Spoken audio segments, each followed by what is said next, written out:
Muy buenas noches a todos los birnautas que nos acompañan una noche más en El Derecho en sus Manos. El día de hoy, bueno, pues Álvaro no nos puede acompañar, sin embargo tenemos invitados de lujo que nos vienen a conversar sobre los aspectos generales de los procesos cobratorios. Y bueno, pues antes de entrar en materia y de pasar a los invitados, quiero recordarles, pues estar pendientes de la página Voces por Media Calle y la diferente programación que tenemos a lo largo de la semana. Y pues antes de iniciar, agradecerle a la FIA, la Federación Iberoamericana de Abogados, que es quien nos da el patrocinio al programa. Sin más preámbulo, tenemos acá con nosotros a la licenciada Catherine González y el licenciado Julio Muñoz. Ellos son abogados y notarios públicos y vienen a hablarnos sobre los procesos cobratorios. Bienvenidos. Buenas noches.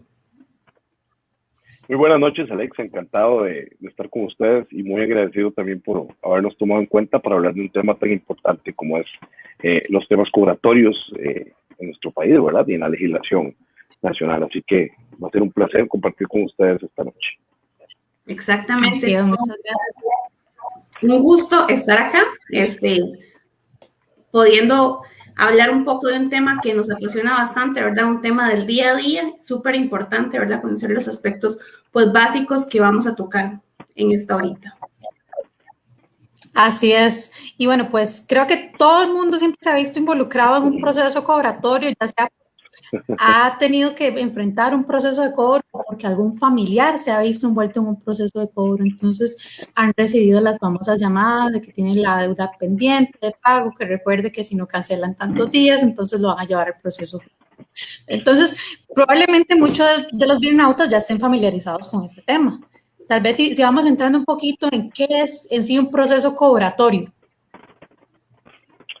Bueno, primero que todo, como vos lo mencionabas, Alexa, es una práctica muy común, ¿verdad? Que se da en la mayoría de las empresas en este país que se dedican justamente a esto, ¿verdad? A cobrar, a estar llamando, a enviar mensajes a las personas que deben dinero por una u otra razón. Y es muy importante que todas las personas que tenemos alguna deuda, pues que definitivamente ninguno está exento, sobre todo en estos tiempos tan complicados que atravesamos actualmente, sepamos cuáles son las formas y hasta dónde puede una persona a la cual le debemos un dinero llegar a cobrar esa deuda, ¿verdad? Y que sea de la forma más correcta.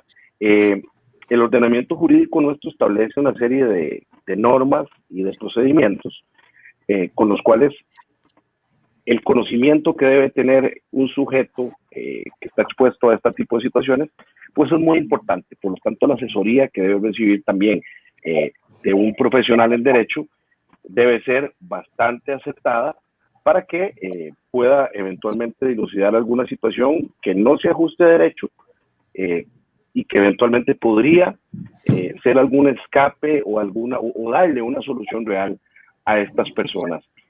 Con respecto al tema de una deuda en general, pues podemos hablar un poco sobre el proceso monitorio itinerario, ¿verdad? Que es básicamente el incumplimiento que se da ante una deuda que adquirimos por voluntad propia y de la cual, por X o Y razón, no logramos honrar en tiempo y en forma, y entonces viene la interposición de un proceso judicial de cobro judicial, como meramente lo conocemos. ¿Qué situaciones son las que normalmente se dilucidan en estos procesos? Pues bueno, básicamente son las sumas líquidas y exigibles, ¿verdad? Que como lo indica nuestro Código Procesal Civil en el artículo 110.1, deben ser fundadas en documentos públicos o privados que tengan la fuerza ejecutiva o no. Eso ya lo vamos a ver más adelante. Pero básicamente esa es la forma, ¿verdad?, en la que se inicia ese proceso tan complicado y una de las formas que debemos conocer de cuál es la génesis de este proceso, ¿verdad? Entonces, Katy, no sé qué pensás vos al respecto de esto. Bueno, el proceso de cobro, pues como ya lo explicaste, básicamente es esto, es en el momento que llegamos a un incumplimiento de un compromiso de pago que tengamos, y aquí vamos desde las deudas más simples, ¿verdad? Desde haber comprado algún electrodoméstico a crédito, que son como las más conocidas, la tarjeta de crédito, ¿verdad? Que es como el pan de cada día a muchas personas en el momento que se utiliza la tarjeta de crédito y no se logra, pues ya en un momento comenzar a hacer las cancelaciones que se deben. Y aquí es donde se vuelve pues muy importante porque las personas muchas veces piensan que tienen que pasar muchos meses de no pagar para iniciar los procesos de cobro y en realidad con el atraso de un día pues se puede iniciar pues un proceso de cobro judicial si está establecido, sobre todo en estos casos donde son cuotas mensuales que están pactadas. Entonces pues son procesos que se inician súper fácil, ¿verdad? No necesitamos pues tampoco nada complejo. Sí, lamentablemente, pues es conocido por todos. En Costa Rica en este momento tenemos una mora judicial pues sumamente alta y sobre todo en los procesos de cobro que tienen pues todos los juzgados colapsados y son meses, ¿verdad?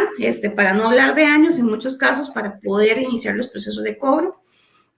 Pero entonces aquí volvemos al tema, ¿verdad? Que básicamente, pues, es esto que nos explicaste, simplemente dejar de cancelar una obligación que tenemos y aquí estamos hablando de las deudas más simples, ¿verdad? Podemos ir a deudas ya más complejas que lo veríamos como las bancarias, que son hipotecarias, que ahí estamos hablando pues de un proceso totalmente diferente porque es un poco más expedito en el sentido que simplemente se hace una ejecución sobre el bien que hemos dado en garantía, entonces ya sea pues una prenda o una hipoteca, prenda en el caso de vehículos o bienes muebles y pues hipotecas, ¿verdad? Ya en el caso propiamente de bienes inmuebles que serían fincas, para tenerlo como un lenguaje más popular, ¿verdad? Entonces, pues es básicamente el proceso de cobro. Esto es cuando a la gente le dicen, es que lo vamos a llevar a cobro, no saben cuál es el nombre técnico que usamos los abogados para un proceso de cobro. De cobro es todo lo que lleva a los tribunales, pero los procesos de cobro normalmente cuando nos están cobrando los almacenes o una factura, cualquier otra cosa, es un proceso monitorio dinerario. Y ahora que hablaba Julio y Catherine del plazo, tenía un profesor en la universidad que decía, el que plazo tiene, nada debe. Y me hizo gracia que en algún momento un colega en un escrito puso como una excepción esto y decía, como lo dice el principio general de derecho, el que plazo tiene, nada debe, me causó tanto. No es un principio general, es cierto, el que plazo tiene no debe nada, esperar hasta que esté vencida y exigible la deuda. Pero sí, nosotros lo vemos como un principio general porque sabemos que es regla. Exactamente. Claro. Sí, es interesante también ver porque hay muchas ocasiones, o por lo menos me ha tocado en muchas ocasiones con algunos de mis clientes que me llaman muy asustados, indicando que acaban de recibir una llamada o un mensaje de WhatsApp o un mensaje de texto en donde les dan un plazo de 24 horas antes de que comiencen con los embargos, tanto de su salario como de los bienes que poseen, sea el vehículo, hasta el vehículo de las esposas o de las parejas o de la familia en general. ¿Por qué? Por ese desconocimiento también que existe en la población que se dedica justamente al cobro, ¿verdad? Tenemos alguna empresa que por allá nos llama y dice, bueno, si en 24 horas no pagas, iniciamos con el proceso de embargo. Claro, evidentemente, desde una técnica jurídica sabemos perfectamente que es una forma que tienen ellos para asustar al cliente y así lograr el pago de una manera más efectiva, lo cual me parece que es ahí donde nosotros debemos entrar con toda la fuerza y con todo el profesionalismo pertinente para poder darles a ellos una asesoría correcta. Vamos a ver, evidentemente las deudas existen y normalmente la mayoría de las personas que las adquieren tienen toda la voluntad de pagarlas. Por razones que escapan en algunas ocasiones de sus manos, pues se ven en los problemas que los llevan hasta ahí. Pero es importante entonces, siguiendo la misma línea que hemos venido conversando, que también sepa esta población que en el momento en que llega la notificación a sus manos, a su casa o a su trabajo, ¿verdad? Que valga la redundancia y valga el comercial para indicar que cuando es en el trabajo donde se les va a notificar, pues la notificación debe entregárseles personalmente en sus manos, ¿verdad? Pero es importante ese tema porque entramos acá ya directo a pues a la parte jurídica del tema del cobro, ¿verdad? Cuando se emite la demanda, qué resolución es la que dicta el juez, cuál es el plazo que tienen para contestar. Todas estas cosas son muy, muy importantes, y lo que hablábamos ahorita, lo de el que plazo debe nada teme, perdón, el que plazo debe nada teme, no, el que plazo tiene nada debe. Exacto. Entonces entramos ahí con cuáles son las excepciones que eventualmente podríamos interponer, ¿verdad? Si es que podemos oponernos a esa resolución intimatoria que ya dictó el juez, si tenemos el fundamento correcto, ¿verdad? Para suspender esa resolución intimatoria, que eventualmente puede venir acompañada con un embargo también en los casos que dicha demanda venga o inicie con un título ejecutivo, ¿verdad? Y si no hay título ejecutivo, pues vendrá entonces la obligación por parte del actor de interponer una caución del 25% sobre el monto que va a reclamar. Pero, repito, si tenemos el conocimiento de que hay alguna de las excepciones que podamos interponer, pues entonces podríamos eventualmente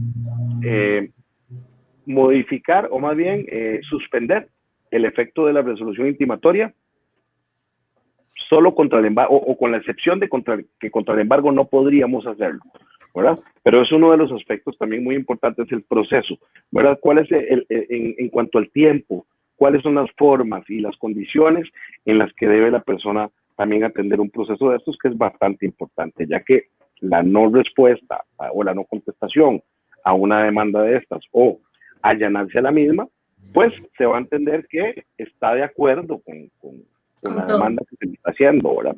Y eso es bastante delicado cuando no se le presta la atención debida, ¿verdad? Eso me parece como un punto importante para acotar en esta importante conversación. Claro, y a eso, Julio, tenemos que agregarle también que, bueno, no todas las personas pues ejercen estas llamadas de cobro con un fundamento, ¿verdad? Porque muchas veces estas llamadas de cobro vienen de un departamento de cobro, de una empresa que es administrativo, que ni siquiera ha pasado a un departamento legal. Y aquí es como un consejo que yo creo que muchas veces doy, y lo recalco mucho: en el momento que entremos en mora, no es escondernos, porque la forma más fácil y lo que debemos hacer siempre es pues el primer acercamiento con el banco, con la entidad, con quien debemos, porque muchas veces logramos evitarnos este proceso de cobro en el momento que llamamos al banco y le decimos estamos en mora y no podemos pagar en este momento la mensualidad, voy a tener un atraso, o incluso ya cuando ha iniciado el proceso de cobro, pues hacemos un arreglo de pago, ¿verdad? Para evitar ejecuciones que nos van a causar pues más perjuicios de lo que debería ser al no contestar pues estos mensajes cuando ya están fundados, ¿verdad? Porque no vamos a dejar de lado de qué es lo que muchas personas en ese momento deben decir: es que me llaman a cobrarme la deuda de mi prima, que fue lo que habló Alex al inicio, la deuda de mi prima, de mi tía, del vecino, que obviamente son infundados estas llamadas, pero una vez que entramos en mora, ese es el mejor consejo que como profesional siento que podemos dar antes de llegar a un proceso de cobro. Acerquémonos, ¿verdad? A ver y qué. Es que además, con eso mismo que decís, o sea, la deuda ya existe. Si debemos 100 colones, esos 100 colones existen con sus respectivos intereses.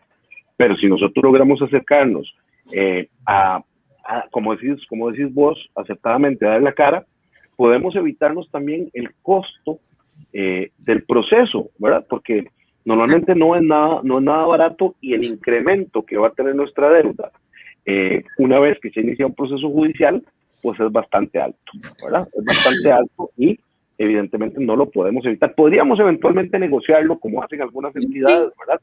Que dicen, bueno, si pagas tanto, podemos negociar el tema de las costas, los intereses incluso, pero ya la bola de nieve ha crecido bastante, y es algo que podemos evitar. Pero para todo esto igual es importante conocer, y estos espacios que brindan o que se brindan, por ejemplo, por medio de esta charla, son muy importantes para que la población lo sepan, y realmente es muy valioso el aporte que se intenta dar a la sociedad por medio de estas vías de comunicación. Ustedes dirán por dónde continuamos con el tema de cobro.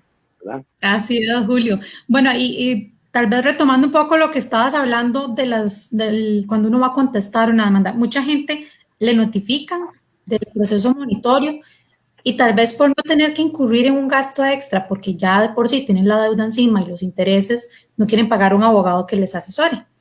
Entonces, ¿qué pasa? Que el proceso avanza y acumula intereses. Está bien, la resolución intimatoria queda firme a partir de que te notifican y eso es la traba que tenemos los litigantes en los procesos de cobro. ¿Por qué? Porque nos cuesta mucho ubicar a los deudores, nos cuesta mucho notificarlos. Pero ya a partir de que los notificamos, empezamos a liquidar intereses periódicamente. Intereses. Esto es lo que la gente tal vez no analiza en estas situaciones, es que no vas a terminar de pagar la deuda nunca, porque entonces, además de los intereses que liquidaste en la demanda inicial, cada cierto tiempo el banco o el acreedor, sea A, B o C, va a liquidar intereses que van a ir sumando y sumando y sumando y sumando, entonces vas a tener una mancha enorme crediticia, vas a tener embargado tu salario, tus cuentas, tu carro, tu casa, y de aquí a que te pongas al día ya pudiste haber interpuesto la excepción tal vez de prescripción de los intereses, porque los intereses no puedes cobrar más de un año, por ejemplo. Y ve qué importante eso que vos decís de asesorarse en tiempo y en forma. Posiblemente la deuda que te estén cobrando también puede ser que en parte, en gran parte o en mínima parte esté prescrita también. Y entonces, al no contestar la demanda o al allanarse la misma, estás aceptando el monto que te está cobrando el acreedor. Entonces, este punto que acabas de tocar, Alexa, me parece esencial, porque definitivamente el tema de la prescripción se las trae, sobre todo para aquellas personas que, claro, les cobran 100 pesos, ¿verdad? Pero la documentación que se ha presentado, tal vez posiblemente de esos 100 pesos, 45 estén ya prescritos y entonces hay que contestar esa demanda oponiendo la excepción de prescripción parcial, ¿verdad? Sobre esos montos que ya están prescritos y entonces ahora sí, vamos adelante con un nuevo monto y podemos negociar un arreglo y demás, pero me parece importantísimo eso que decís de la asesoría, Alex. De verdad que sí. Sí, totalmente. De hecho, con Álvaro, muchas veces a lo largo de los programas lo hemos dicho, o sea, es importante, y no porque seamos abogados y queramos vender servicios, está bien, Claro. vivimos de eso, pero también porque la población necesita conocer sus derechos y es necesario que sepan que pueden ejercer la legítima defensa porque no tienen necesariamente que aceptar eso, como vos decís, estás aceptando el monto que te están imponiendo, tal vez te lo están inflando, te lo están duplicando y no te das cuenta porque no te asesoraste para revisar los documentos base que se presentaron con el proceso como tal. Exactamente. Sí, hemos dejado de lado muchas veces que al final el servicio que brindamos, como vos decís, si no es una cuestión únicamente de vender servicios, que el servicio que nosotros brindamos se vuelve como un servicio esencial, porque al final es tu abogado el que te puede asesorar claramente y decirte, y no solo en este tema de cobro, ¿verdad? Hasta en temas pues más pequeños o más básicos. Entonces, pues también es un excelente consejo, ¿verdad? Que en el momento que se nos notifique pues un proceso de cobro, buscar el abogado de confianza, porque es la única forma, ¿verdad? De defender derechos que tal vez estamos renunciando simplemente por guardar la notificación ahí, el tiempo, pensando que tenerla ahí guardada va a hacer que la deuda desaparezca. Sí. Como dice un queridísimo amigo, somos un mal necesario los abogados. Entonces, todos necesitan un abogado en algún momento de su vida. Para cualquier situación vas a necesitar un abogado, definitivamente. Claro.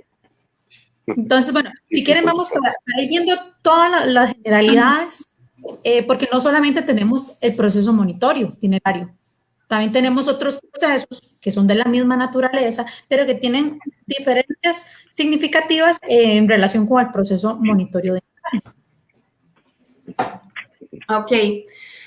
Bueno, ya vimos el monitorio, que el monitorio, pues como lo explicó Julio, pues está basado sobre todo en títulos ejecutivos, aquí estamos hablando de certificaciones de contador, facturas y todo lo demás, pero podemos irnos al proceso propiamente de ejecución, que aquí vamos a hablar de ejecuciones hipotecarias y prendarias, que es cuando las deudas están garantizadas sobre una garantía real, para explicarlo pues un poquito más claro, por si alguna persona no tuviera claro qué es una garantía real, pues aquí vamos a hablar de bienes que que podemos ver o podemos percibir o que se pueden localizar muy fácilmente. Entonces hablamos de los bienes que están inscritos a nivel de registro nacional.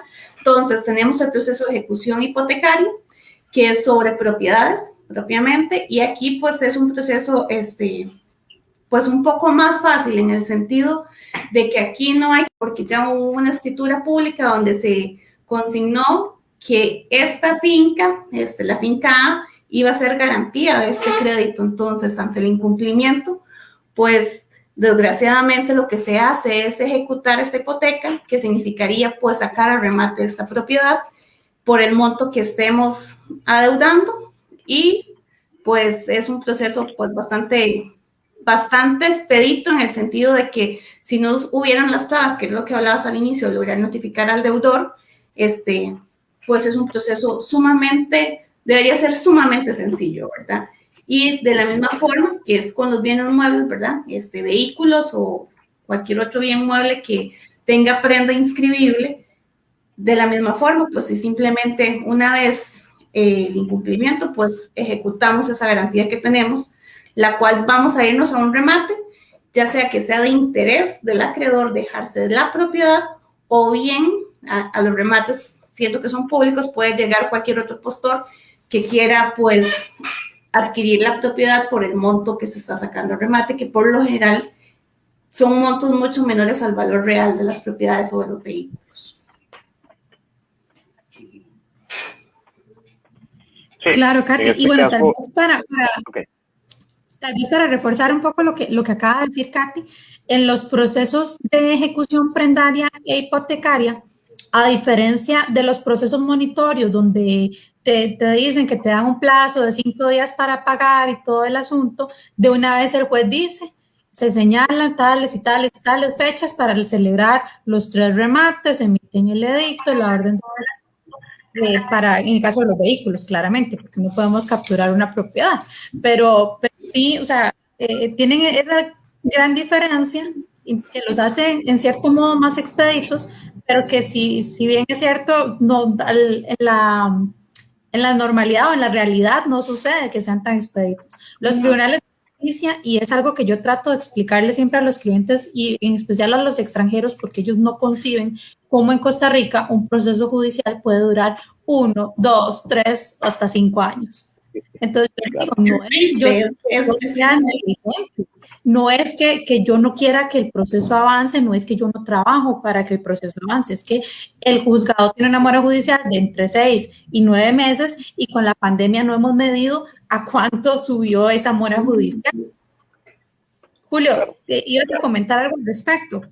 Sí, en este caso me interesaba tocar el tema de la importancia que tienen el tema de las excepciones, porque modifican un poquito el tema en cuanto a ellas, ¿verdad? Por ejemplo, acá vemos únicamente la falta de exigibilidad, el pago o la prescripción, y se acabó, ¿verdad? Esto con respecto a las excepciones que eventualmente podremos poder interponer ante un proceso hipotecario de este tipo.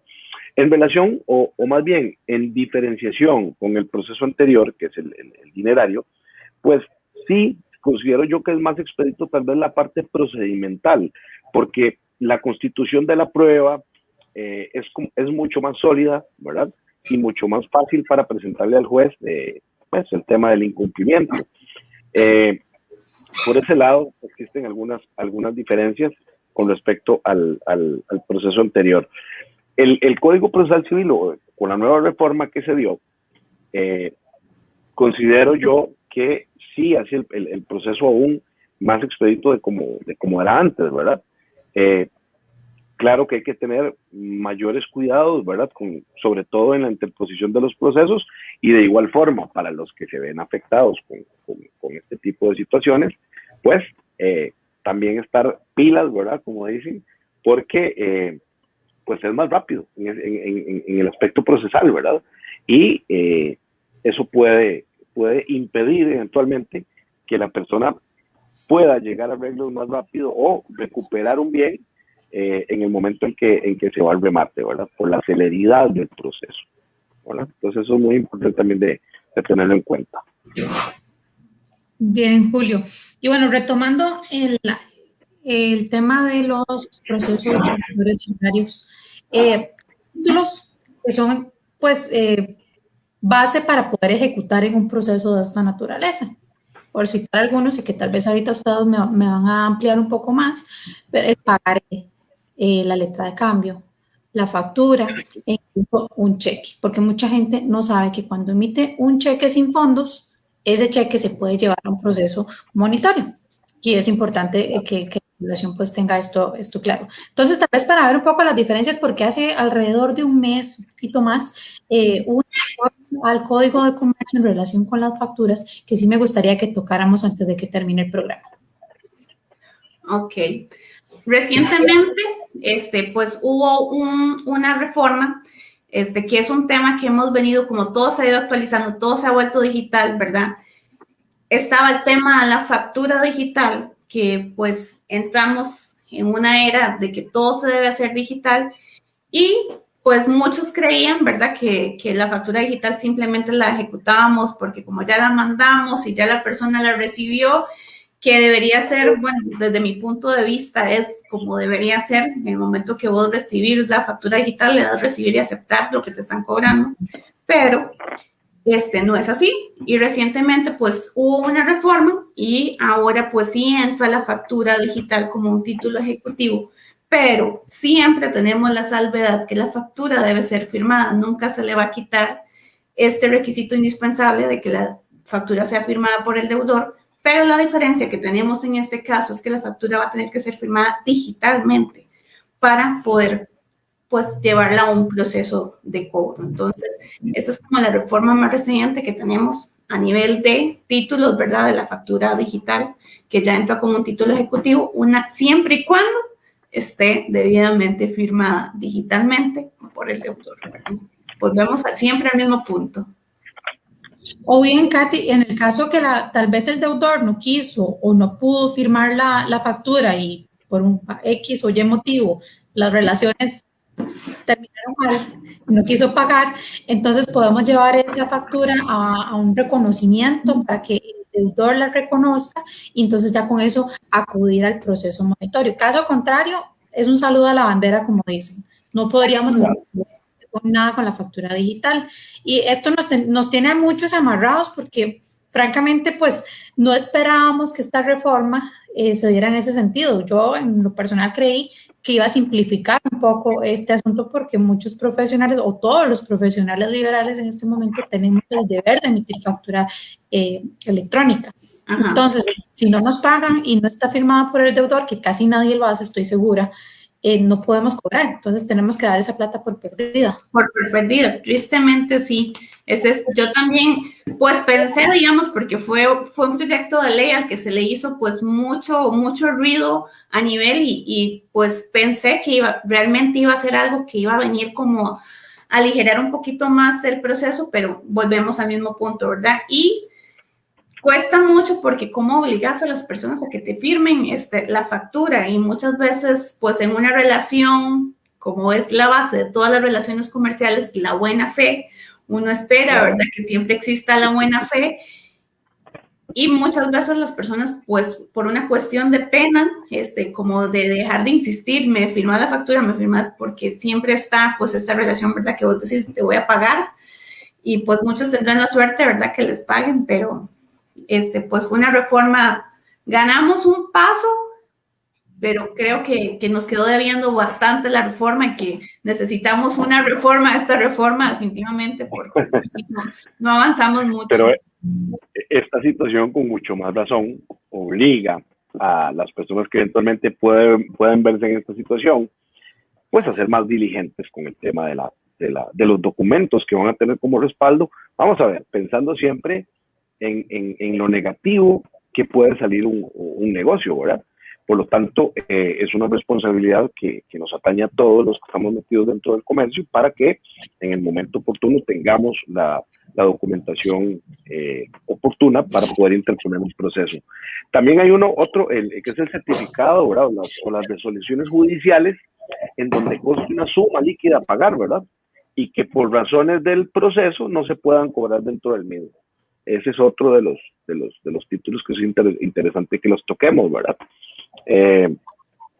pues habrá algún proceso en el que la sentencia como tal no se pueda ejecutar en ese mismo y entonces habrá que llevarlo a un proceso de este tipo como título ya, como título ejecutivo, ¿verdad? Básicamente Recuerdo esos son, hace, creo. sí.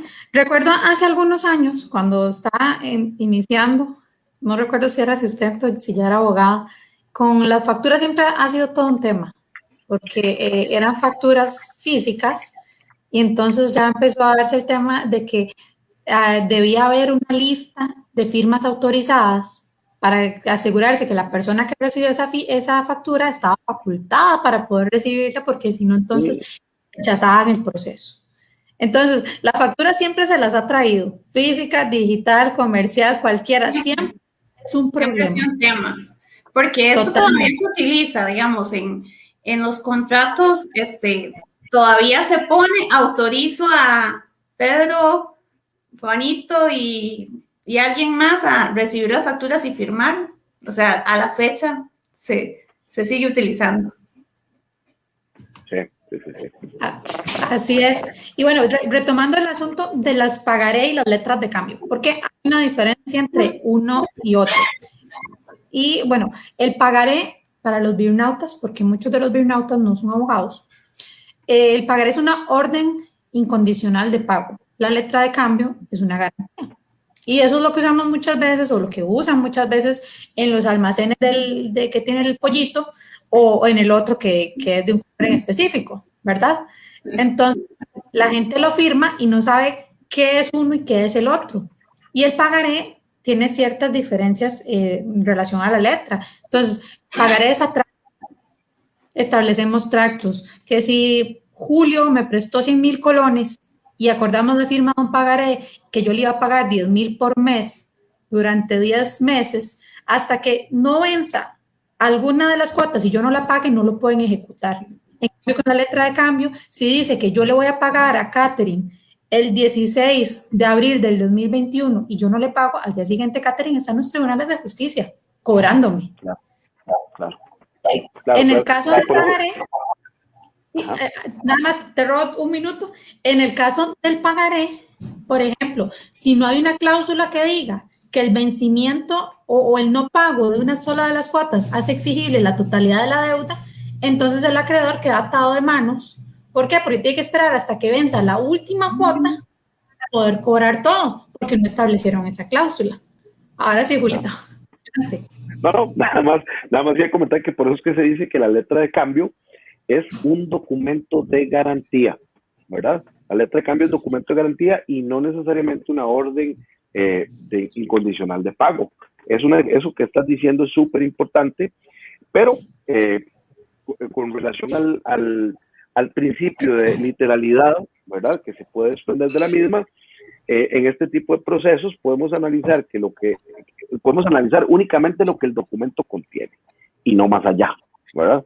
Que es también uno de los temas importantes. Pero sí, básicamente es eso, la letra de cambio es documento de garantía y no una orden incondicional de pago, ¿verdad? Eso hay que tenerlo clarito también, ¿verdad? ¿Cierto, Así Catherine? es. Cierto. Pero es para la mayoría de la gente que no maneja el tema, es exactamente lo mismo. Digamos, les da lo mismo porque he tenido desde jefes y clientes que me dicen, hágame cualquiera, una letra de cambio, un pagaré, Claro. sin marcar la diferencia porque a fin de cuentas es para garantizar un pago. Exactamente, al final la gente lo ve como es el medio para que la persona me pague sin, bueno, poder cobrarle si no me paga, porque al final todos esos documentos se hacen respaldando algo, pero creo que nadie desde el inicio pues los piensa hacerlos para cobrar, sino nada más tener ahí pues la opción. Claro. Totalmente. Bueno, y para terminar con el tema de las prescripciones, el pagaré y la letra de cambio tienen un plazo de prescripción de 4 años. Anteriormente, antes de entrar a regir la ley, no recuerdo cómo se llama, yo la llamo ley de factoreo, las facturas tenían un plazo de prescripción de 1 año. Sin embargo, con esta ley se da una reforma al Código de Comercio y se amplía el plazo de prescripción a 4 años, al igual que los demás títulos ejecutivos. Sin embargo, la factura por servicios profesionales sí tiene un plazo menor que es de 3 años. Entonces, tal vez por ahí los deudores pueden pues entrar a jugar con estos plazos para ver si ya la deuda está prescrita o todavía está vigente, porque al final es una cuestión moral y es una deuda natural que aunque esté vencida, pues yo en lo personal sí la honraría. Pero mucha gente dice, bueno, no, ya está prescrito, entonces no la voy a pagar, que también ese es un argumento de defensa en un proceso cobratorio. Sí. Vamos a ver, no sé si podemos devolvernos un poquito nada más, porque a mí se me quedó un tema dando vueltas en la cabeza con el tema de qué es lo que se ordena en una resolución, ¿verdad? En un proceso de estos, cuando ya nos cayó el agua caliente encima, ¿verdad? Claro. No sé si nos podemos devolver un poquito. Bueno, devolver realmente no, porque estamos hablando de los mismos procesos, pero básicamente darle un poquito más a ver, ¿cómo le podemos decir? De nuestro conocimiento, sí, y de énfasis al tema procesal, pues para que la gente también sepa a qué se expone, ¿verdad? Cuando este proceso ya es inminente, ¿verdad? Y ya está evidentemente judicializado de verdad. Y digo de verdad porque en ocasiones las empresas de cobro los judicializan antes, los pseudo judicializan, ¿verdad? Entonces, cuando ya está judicializado, es importante que la gente sepa qué es lo que contiene la intimación de pago, ¿verdad? O la resolución más bien que emite el juez en primera instancia.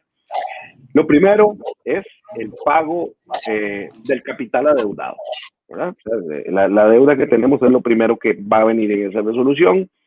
Los intereses liquidados, futuros y además las costas del proceso. Si dentro de la deuda nosotros logramos aportar el título ejecutivo, ¿verdad? En el dado caso del acreedor, como acreedor, si logro aportar un título ejecutivo, pues entonces podré reclamar el embargo, más bien, por el capital que estoy reclamando. Voy a poder solicitar el embargo por lo que estoy reclamando. Y además, los intereses hasta en un 50% de la deuda. ¿Esto para qué? Este 50% es para cubrir los intereses futuros, ¿verdad? Y las costas del proceso, siempre y cuando tengamos título ejecutivo para poder cobrar. Ahora bien, de igual forma podemos solicitar el embargo, pero realizando el depósito de garantía que está indicado en el 86, me parece que está, del Código Procesal Civil, ¿verdad? Que es una caución que establece el ordenamiento jurídico del 25% sobre el monto que vamos a reclamar. Y ahí ya vienen una serie de reglas también, pero que me parece que no son tan importantes ahorita, sino básicamente conocer cuáles son los efectos en el momento en que llega la resolución intimatoria a nuestras manos, ¿verdad? Eso, y es el momento en que ya ahora sí tenemos 5 días para contestar esa demanda, como mencionamos anteriormente, con 4 posibilidades para salvarnos, ¿verdad? Que es que el documento sea falso, ¿verdad? Como excepciones, ¿verdad? Al proceso, que la obligación aún no sea exigible porque tenemos plazo, ¿verdad? Y ya dijimos que el que tiene plazo nada teme, dije yo, ¿verdad? Y después el pago comprobado por escrito y ya por último la prescripción. Entonces, con eso quería dejar más o menos como el orden en el momento en que nos cae, que nos echan el agua caliente encima, nos cae la resolución. Eso es lo que nos puede pedir el juez, es el plazo que nos va a dar para contestar, y esas son las formas con las que podemos escapar eventualmente de una deuda que no nos corresponde, ¿verdad? Eso me parece que es importante también, pues, para poder ir ordenando el asunto, por lo menos en mi cabeza, ¿verdad?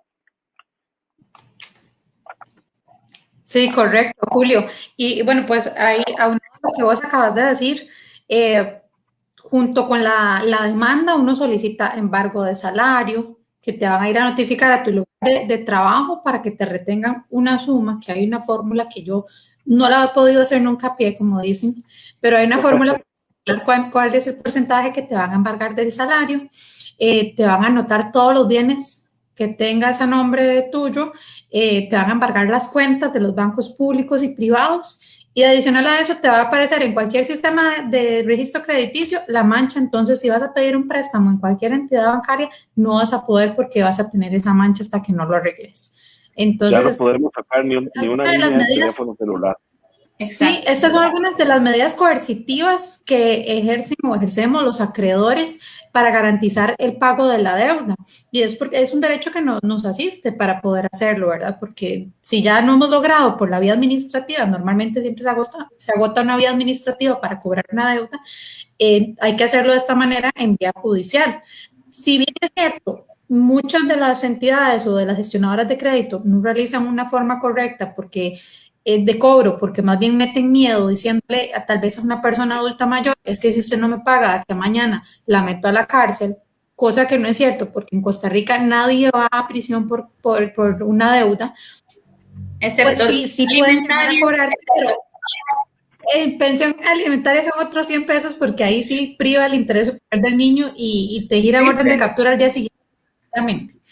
Pero Muy sí, bien. en estos procesos cobratorios propiamente no vas a la cárcel por una deuda. Pero sí está mal, por ejemplo, que saquen un registro de catering del esposo, de los papás de catering, de los hermanos, y a todos los van a llamar y le van a decir, soy fulanito de tal banco, catering me debe 100,000 colones, dígale que por favor me llame para pagar, porque ya eso está excediendo un tema de nuestra esfera íntima. Entonces podemos acudir a la Oficina de Protección de Datos de la PRODAP para denunciar esta situación y pedir también que eliminen los números del registro, porque muchas veces las personas no lo hacen y simplemente permiten que esas llamadas sigan entrando y entrando y uno tiene todo el derecho de decir, hey, hasta acá, por favor no me llame más porque esta deuda no es mía y si lo vuelve a hacer lo voy a denunciar.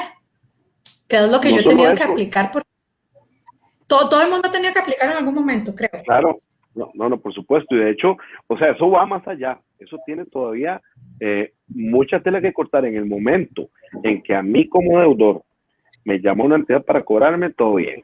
Ahí no hay, Nada. bueno, no hay acoso, no hay nada de ese tipo.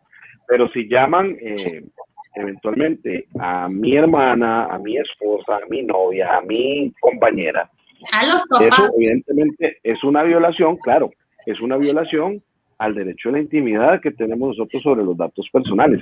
Y eso, como bien lo dice Alexa, pues lo que corresponde en ese caso es ir a la Oficina de Protección de Datos e incluso puede caber una demanda en contra de la entidad, de la empresa o quien se esté dedicando al tema del cobro por esta violación a los derechos de la intimidad y los derechos de la información que como ciudadanos tenemos, ¿verdad? No, Es y súper importante. el daño y perjuicio que te puede causar porque una llamada de estas mal hecha te puede dejar sin trabajo, a pesar Claro. de que es algo que sabemos que es totalmente discriminatorio, pues hay muchas empresas que no les gusta tener personas que son deudores justo por esto, porque la empresa que llama a cobrar va a comenzar a llamar y llamar y llamar y llamar. Incluso recientemente tuve el caso de un cliente que como se dieron cuenta que la persona trabaja para X sociedad, buscaron todos los números de teléfono registrados a nombre de esta sociedad y comenzaron a mandar mensajes de texto a todas las líneas celulares. Entonces, les llegó el mensaje de cobro para un empleado desde la persona de recepción que tiene una línea a nombre de la empresa hasta el director de la empresa, cobrándole a uno de los trabajadores. Y se vuelve pues un tema bastante delicado porque incluso si llaman a la casa de una persona y quien atiende son los papás, son adultos mayores, les dio el susto, ¿verdad? Se les subió la presión, se les subió el azúcar. Claro. Entonces, pues es muy importante. Yo creo que sí se deja de hacer esto. No sé si es por desconocimiento, muchas veces también por pereza, pero es algo que deberíamos hacer en el primer momento que se recibe una llamada que es indebida de cobro, ejercer este derecho que tenemos. Eso que vos decís también me parece muy importante. Cuando comienzan a darse llamadas mortificantes, sobre todo, por ejemplo, al patrono, no podemos pretender que todas las empresas tengan el conocimiento o el manejo de cómo se debe llevar esta situación, a pesar de que recientes años atrás hemos tenido una reforma al Código de Trabajo que establece una serie de fueros de protección, como vos lo indicas, Hay muchas empresas que simplemente desconocen este asunto y dicen, no, para qué vamos a tener aquí una chavala, a un amigo, a un lo que sea, que nos está dando este tipo de problemas? ¿Por qué? Porque conocen en algunos casos, bueno, cuando menos, que el incumplimiento ante, por ejemplo, un embargo puede evidentemente causarles más problemas a ellos, administrativamente, a nivel contable, cosas que ellos prefieren quitarse, y entonces parten del hecho de que es más sencillo prescindir del trabajador, ¿verdad? Causándole ese daño a la persona, que ya no solo va a ser económico patrimonial, sino moral también, ¿verdad? Y hasta psicológico.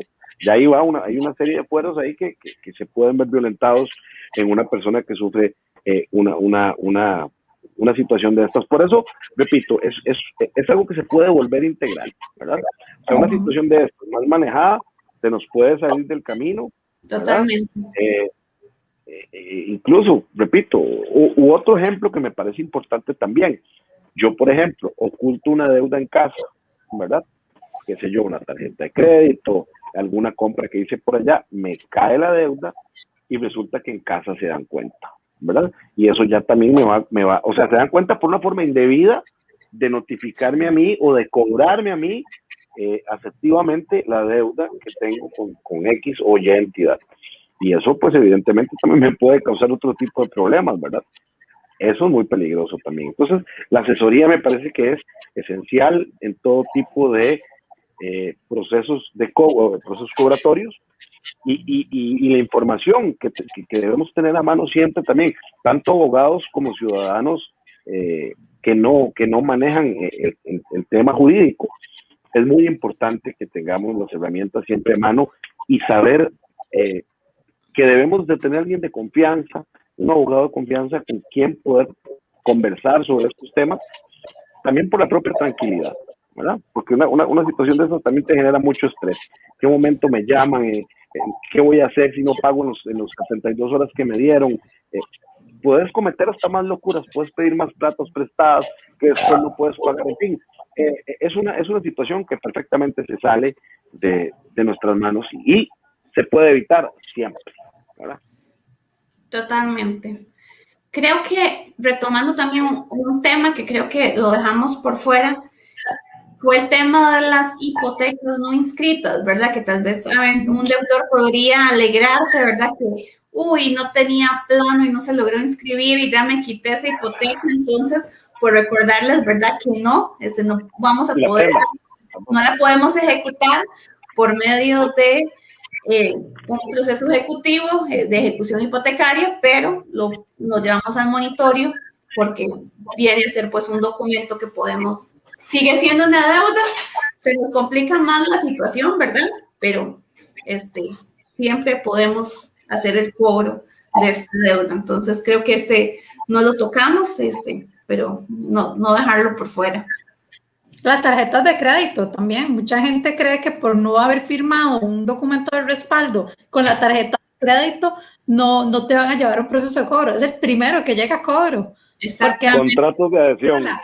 Todos los de los bancos están haciendo cola, emiten un CPA, está el pago, y de una vez certifican la deuda. Y ahí están haciendo fila miles de expedientes por tarjetas de crédito, porque han salido estudios que indican que los costarricenses tenemos un alto índice de endeudamiento con tarjetas de crédito. Tenemos un problema con las tarjetas de crédito.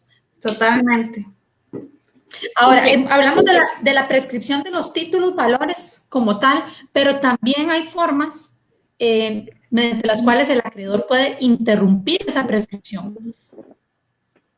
Entonces, por citar un ejemplo, el Código de Comercio nos habla de la demanda, pero no es el hecho de simplemente presentar la demanda y que el juez me le dé curso, no, es que se interrumpe a partir del momento en que el deudor queda notificado. Entonces, ahí la importancia de localizar bien al deudor, de notificar, de darle seguridad a esa notificación, porque entre más demoremos, más probabilidades hay de que nos prescriba el documento.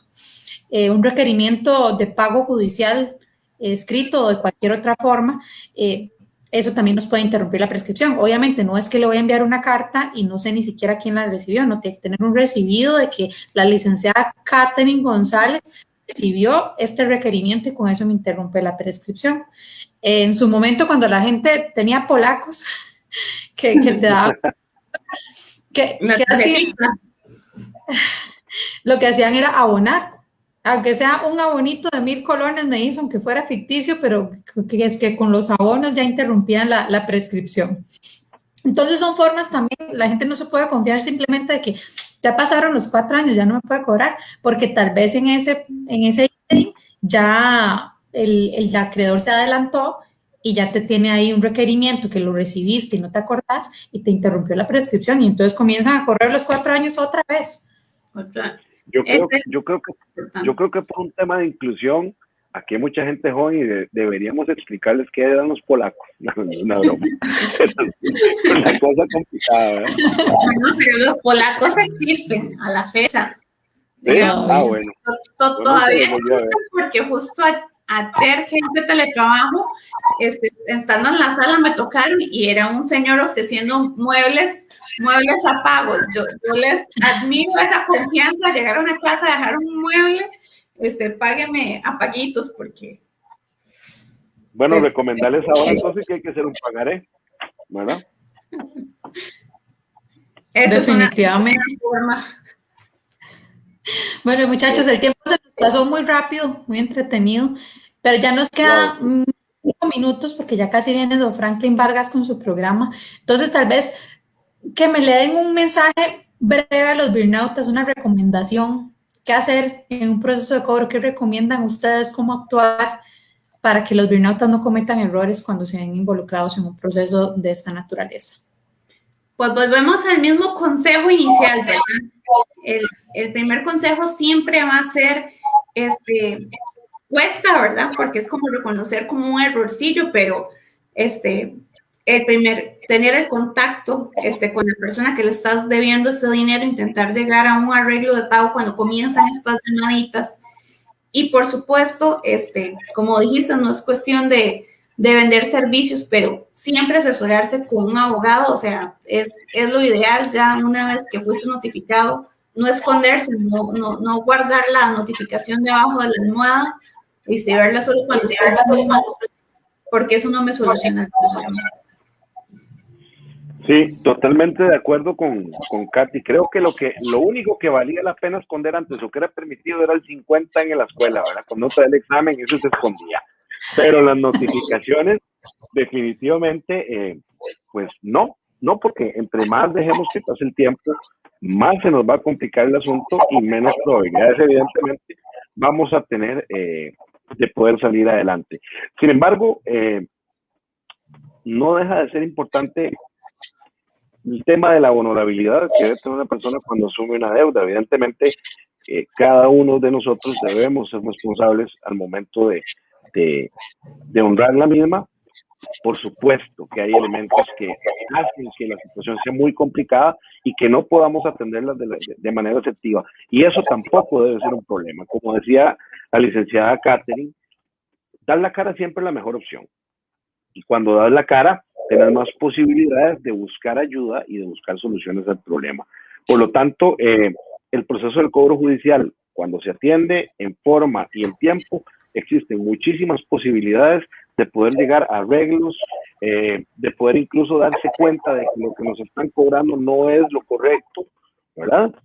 Entre otras opciones que va a depender también de la otra parte. Hay muchos acreedores que tal vez lo que requieren es liquidez inmediata, tal vez no el 100% de lo que se le debe, pero sí una parte de ese dinero para poder continuar adelante con sus operaciones o sus necesidades. Y de eso también podemos aprovecharnos los deudores. Por lo tanto, me parece que es una de las posiciones más sensatas que podemos tener en el momento de tener una deuda. Y evidentemente, ojalá que puedan asesorarse con una persona que conozca del tema y que pueda no solo ayudarles de manera legal, sino que también les traiga esa paz que todos necesitamos para poder salir al día siguiente a trabajar y vivir el día a día con paz y con tranquilidad de que no siempre es el fin del mundo como nos lo quieren hacer creer en algunas ocasiones. Así que mi consejo sería ese: asesorémonos y busquemos siempre la mejor forma de pagar lo que debemos. Así es, Julio. Chicos, muy agradecida de tenerlos acá esta noche, de verdad. Estuvo muy interesante, se me pasó muy rápido el tiempo. Ya desafortunadamente pues se nos acabó, tenemos que despedirnos, pero esperamos tenerlos una próxima vez por acá conversando sobre algún otro tema. Despedirme de los Beernautas agradeciéndoles por siempre acompañarnos todos los jueves y recordarles la programación de Voces por Media Calle a lo largo de la semana. Tenemos una programación muy interesante, muy variada. Agradecerle a la FIA. Casualmente hoy y mañana hay un congreso de la FIA acá en Costa Rica, entonces están algunos de los representantes en Costa Rica en este momento. Un saludo a Álvaro, que probablemente nos está viendo, y bueno, los esperamos el próximo jueves a las 7 de la noche. Muchas gracias, muchachos. Buenas noches. Muchas gracias, Alexa. Buenas noches. Buenas noches.